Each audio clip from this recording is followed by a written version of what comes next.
I notice you keep yawning. Are you not getting enough sleep?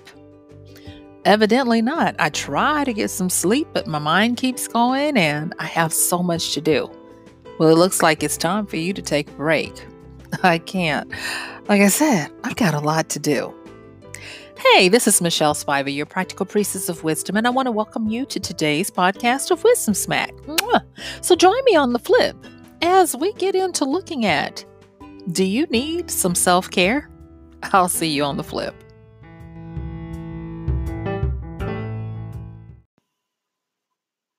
Ah, yes, self-care. It's actually a fairly new phenomenon that we've actually been willing to look at. You see, until recently, taking time to yourself, taking a break, doing anything that was deemed selfish was taboo. And I heard someone say recently, a brilliant person say, that when you get things that appear to be taboo, that might be the direction that you need to be going into. And so today I kind of want to look at the wisdom in being able to do some self care. Now, the first thing is I want to say that to me, self care is not about taking a vacation. I can tell you from experience on my own and many others that when you take a vacation, sometimes you need a vacation from the vacation to recuperate. So it's not about that. And self care is not about staying in bed all day and sleeping in, it goes beyond that. You see, self care is that medicinal quality where we work on certain things with purpose and clarity. From time to time, you've heard me talk about our ego and ego strengthening. And that's a term we use when we're working with people who need to deal with some vulnerabilities and deficiencies in their character and in their personality. And so, with ego strengthening, in a traditional sense, a gestalt type of therapeutic model, what we would do is we would try to find that part of a person who is the strong, wise adult. Now, if that sounds like techno babble to you or therapeutic babble, oh my gosh, I'm stumbling over my words here, you guys. What I mean is, we try to find a situation where someone, either real or imagined, finds a time when they acted in a way that was wise, in a way that worked out for their good. And we help them to attach to that person in their repertoire of personality spectrum for themselves to be able to fill the gap of where they might feel hopeless, where they don't feel like they have enough power. So, what does that got to do with you doing self care? Well, I'm glad you asked. Even if you didn't, you should. And what I want to say is being able to take care of yourself in a way that matters is not as easy as you might think. You would think that we just get how to do self care, and that's not necessarily the case. So, today, in some of the wisdom smacks, I want to kind of give us some direction to be able to make it worth our while because there's nothing sadder than trying to do what's right by yourself and never getting it done. Okay. So, as I've hinted in this opening, is that sometimes people don't know where to start and they don't know what to do. Everyone is willing to accept that we need self care, but it's not just about taking time away from others. We have to be strategic, and one size does not fit all when you're talking about self care. So let me try to give you in the little time that we have today some areas that you can work on that if you start with these, you should be able to start really seeing um, some tangible effects to help you with self care. All right, so the first is going to be obvious, and that is the bodily part. And that includes things like getting massages. If you are into the glam and the cosmetics, whatever floats your boat, doing that, making sure that you like what you present to the world, that you like that. I will tell you, for some people, self care is going into their closet and trying on clothes and outfits at night by themselves in the mirror and admiring themselves or putting together new combinations of outfits that will give them a new look. Others, it's going to be something where they'll find that they are able to go and do wanderings. They allow the wanderlust spirit to allow them to just go. And it's not about being aimless because it is about having a sense of adventure when you go on your little day excursions. Taking a road less traveled, going a route that you wouldn't have normally gone. Heck, for some people, it's as simple as taking a Sunday drive for the sake of exploring and just investigating new areas and things that you can do within like a day. And so, those are some of the examples of things that you can do for self care to kind of mix up your world. Well, there are other things that you can do as well. And I've also alluded to this, and this is to work on your own ego. I am of the school where I believe that it is foremost up to us to make sure that we give ourselves the attention, the love, the self love that we need to be strong. Mantras, not only mantras, but affirmations, they go a long way. A lot of times people poo poo on affirmations thinking that they're hokey, but people don't realize that those scripts that you say, they are more than scripts. They're actually enchanted spells that weave their way into your psyche and start to help you. Examples are all over the place. You can actually Google a list of affirmations, some that have been around for a while and continue to work for a lot of people are simple statements like, I am enough, I do enough, I have enough. Or things as simple as, I love being me. I am the best me. I was actually watching someone who is starting a YouTube channel and I'm rooting for them. And yes, I know I need to get my YouTube channel up and going as well or breathe some life into it. But they have a catch phrase. And it's something along those lines that no one can be, a better you than you. And I do like it because it is a truth. And if you are not able or willing to give yourself good self talk, then rightfully you shouldn't be able to expect anybody else to do it. All right. So we've talked about things that you can do to mix things up. We've talked about affirmations, mantras that you can use for your ego. Let me tell you a few other things I want to say about your ego because I've talked about ego strengthening and how that works. So, say for instance, you feel like I need to strengthen my ego. You can do this. So let me just tell you really quickly something that you can do. You can go through your memories and find a time when you did something or you handled something that you were really happy with the outcome and pleased with yourself on how you handled it. And not the situation and what you did, but I want you to go past that and really latch on to the feelings, the emotions, and the state of mind that you were in. Because there are times when we don't realize we are nursing a huge gulf of void in our lives that if gone unchecked, they can do damage. And so to ego strengthen means to latch on to those good things about yourself that were imprinted on you that you can pull back up. And that's another reason why we work with, if you can, recalling a memory, a sensation, or a feeling. You can easily call up a feeling. If you can't necessarily remember something with specifics, call up a feeling that you had, a genuine feeling. You don't worry, you have muscle memory and you have emotional memory. Call that up, latch on to that, and use that to help you strengthen yourself. Okay, so the next one is obvious as well. And I briefly touched on it in the A part, but that is sleep. Oh, yes.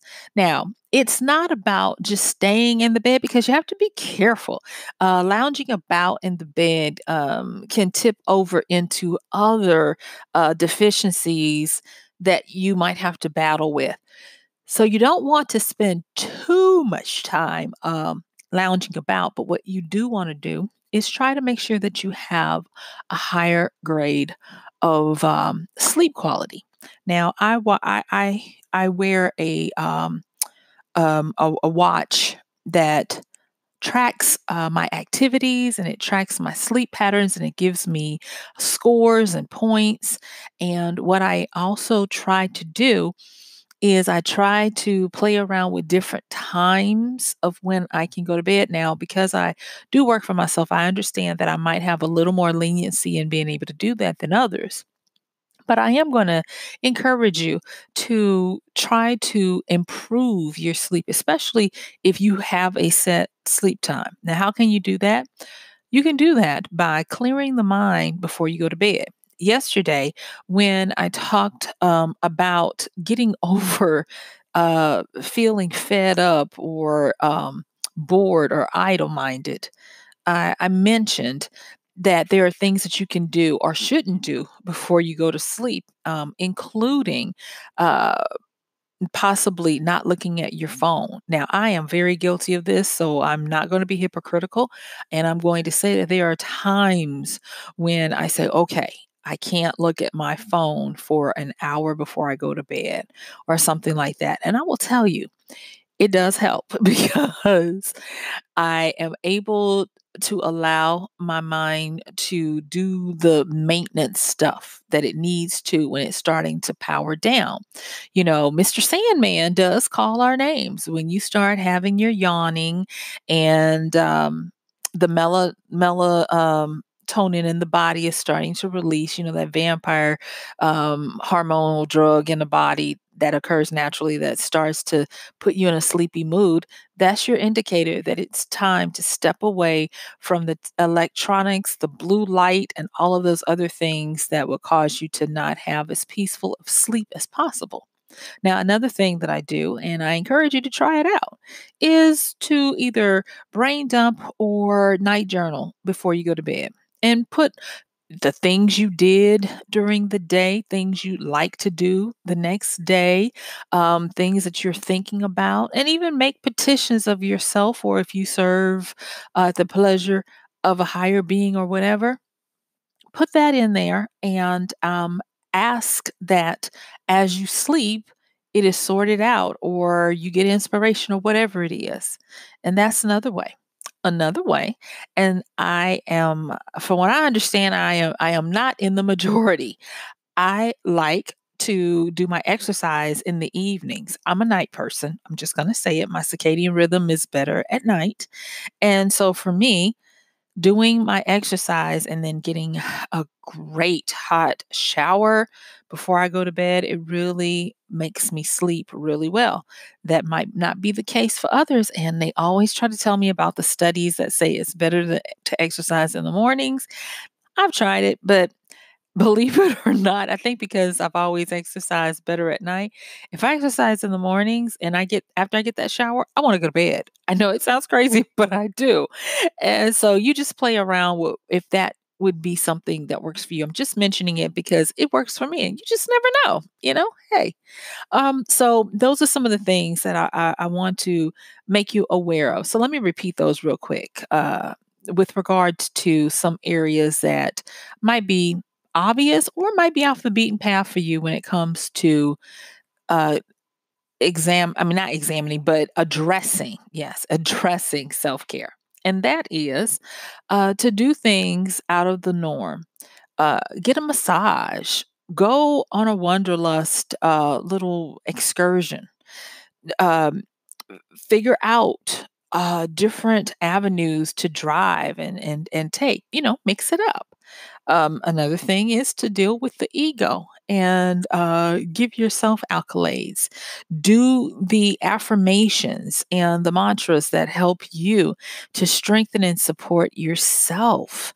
Think of times and memories when you acted in a way that was wise and you like the outcome and cling to the feeling and the state of being that you were in. And then, as we just said, consider looking at how you end your evening.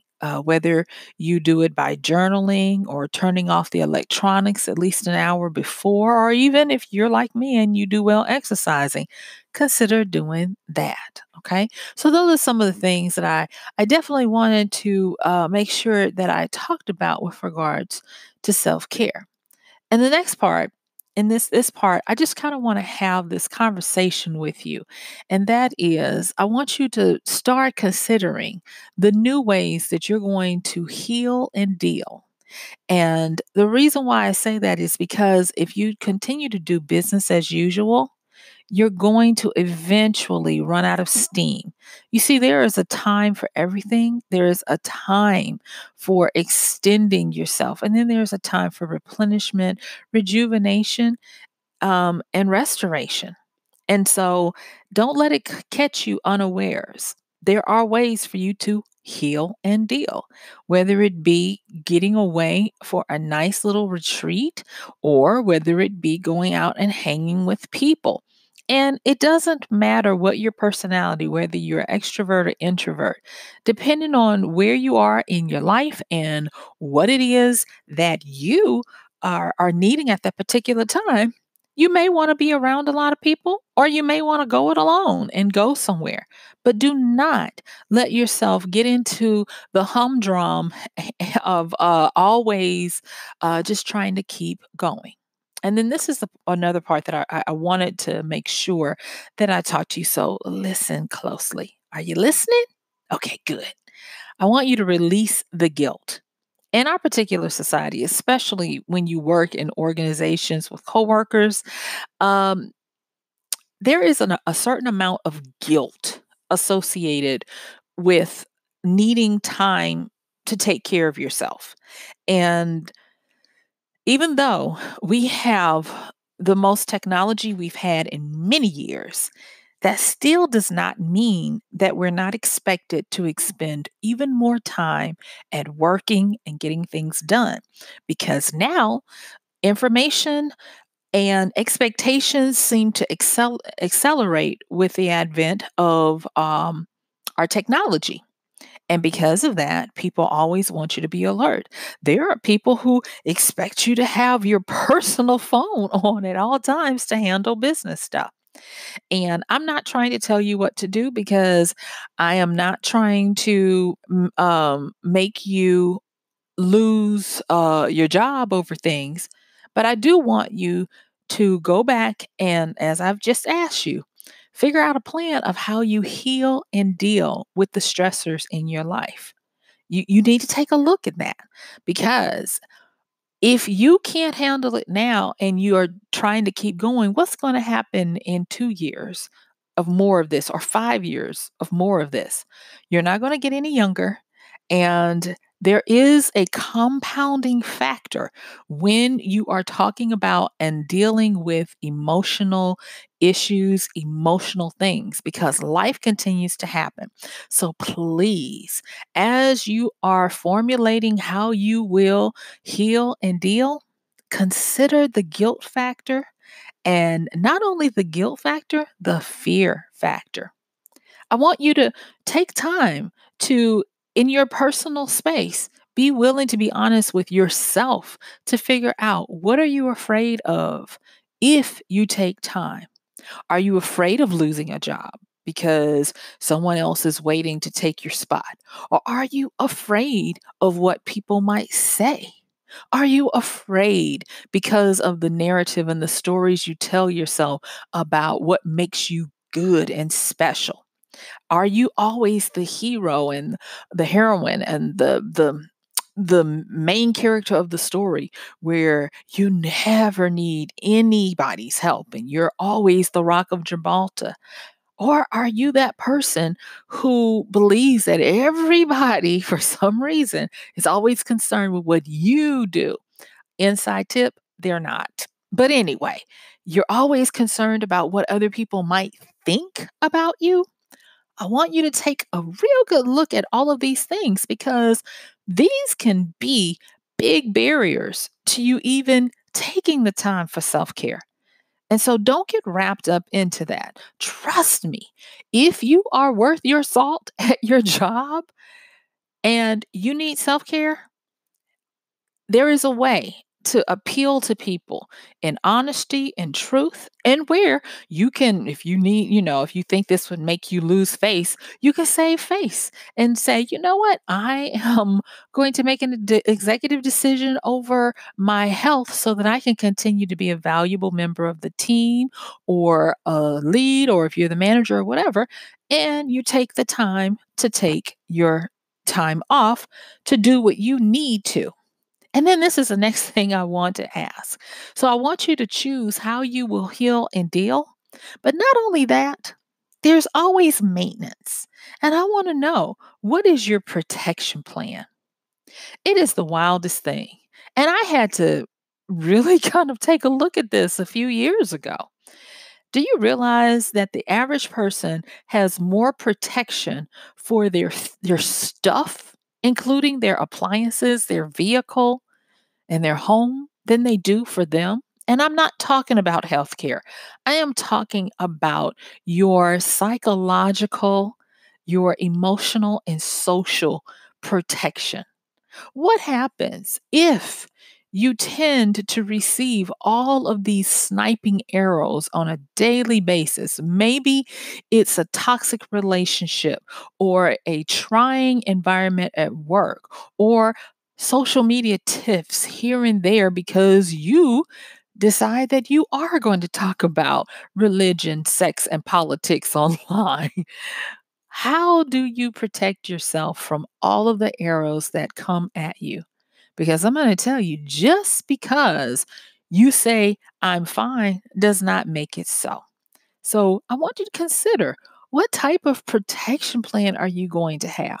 And when I talk about that, I am not talking about just preventative. I'm talking about, yes, it can include preventative, like changing your behaviors so that you don't always get into tiffs and rifts and misalignments with what brings you joy and peace.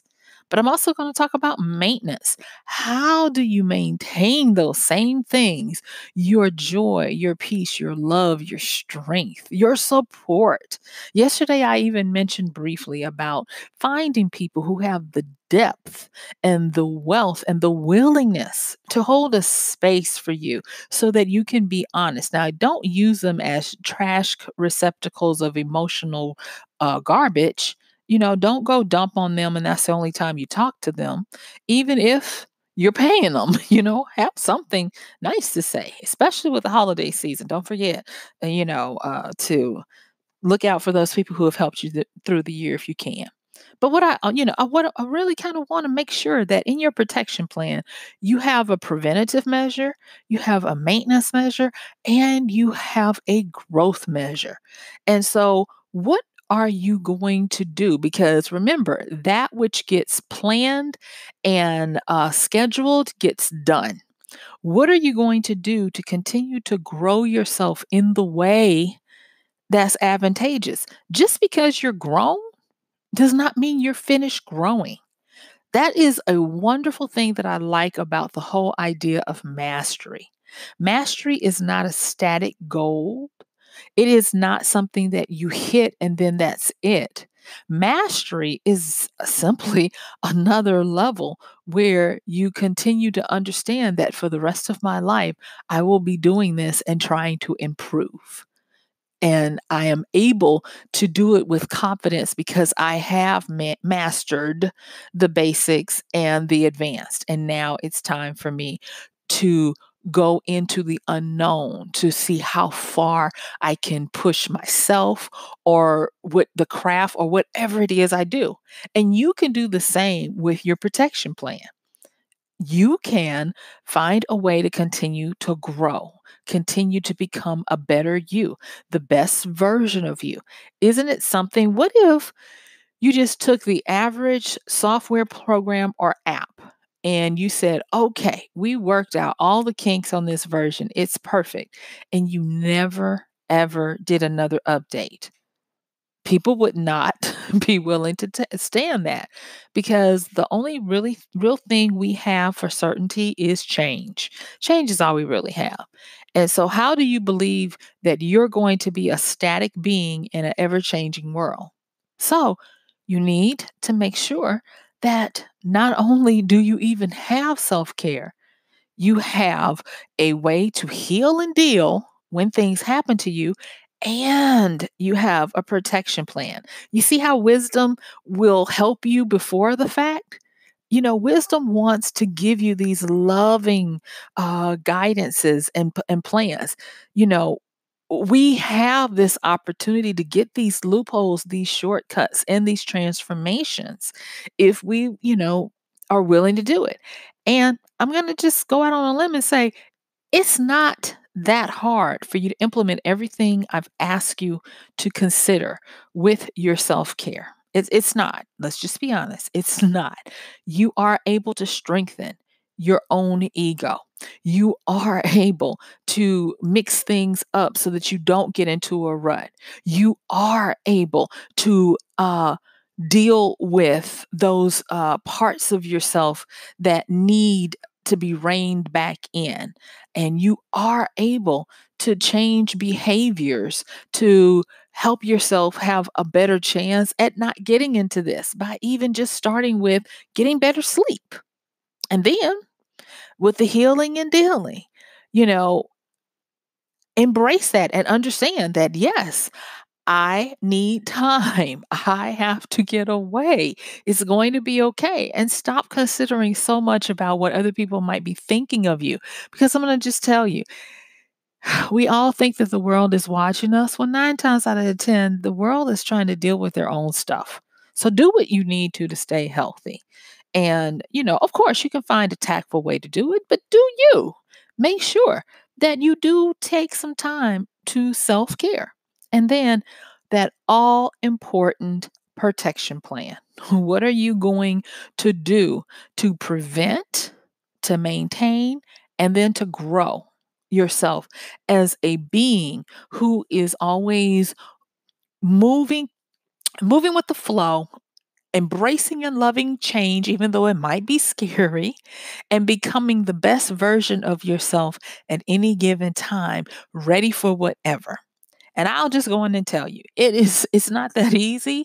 It's simple in concept. It's difficult and complex in application. I'm not going to even lie. And the reason why is because there's a certain amount of adaptability that has to come.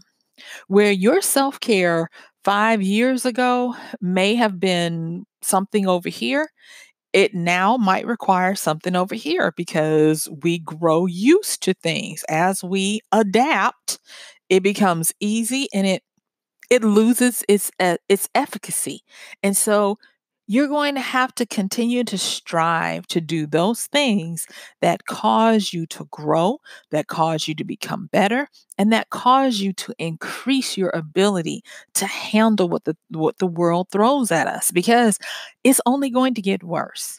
I mean, seriously, at this time of recording, they are currently rolling out a next generation of technology with a hint of another one quickly following after that. And if you are struggling to keep up right now, I'm just going to tell you, word to the wise, wisdom is calling from the streets and telling you you need to step your game up because it's only going to get worse. And ain't nobody got time to be dragging dead deer up hills. So you've got to learn how to be self sufficient. And that starts with understanding self care and doing self care. Okay. And like I said, it's not self care is not just about taking a day to lounge around in the bed and sleep in. Self care means that you actually do some work and you grow yourself so that you become better able to shine and rise to the occasion when needed, because life is always challenging you. Like my grandma used to always say, in the middle of life is a big old if. And that means if you get up and take the bull by the horns, life will back you up. If not, life will have you walking on the streets in a bad kind of way.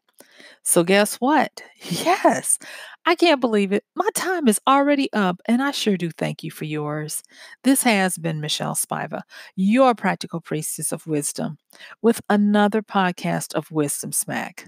I encourage you, please don't take this lightly. Don't just say, that was a nice little topic, and then leave it, because I'm here to tell you, you're going to have times that try you, and you're going to have to be ready to deal when the things that come through life throw you for a loop. And instead of losing it and causing irreparable damage, I would rather you be prepared now and know how to deal. So, with that, thank you so much, you guys. Don't forget to check the show notes for information on how to contact me. And I'll see you tomorrow. Bye.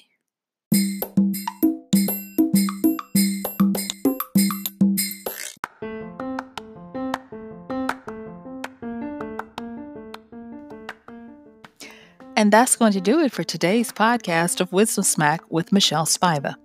If you like this podcast, please help us get the word out. Like, comment, subscribe, and even share.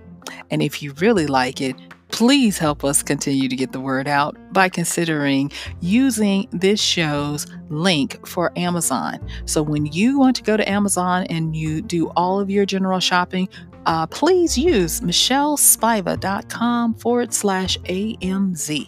It's simple as that. It doesn't cost you anything extra, and this show might receive a little bit of commission that will go towards helping to further get these episodes out to you and to others. So thank you so much for listening. This has been Michelle Spiva with Wisdom Smack. Bye.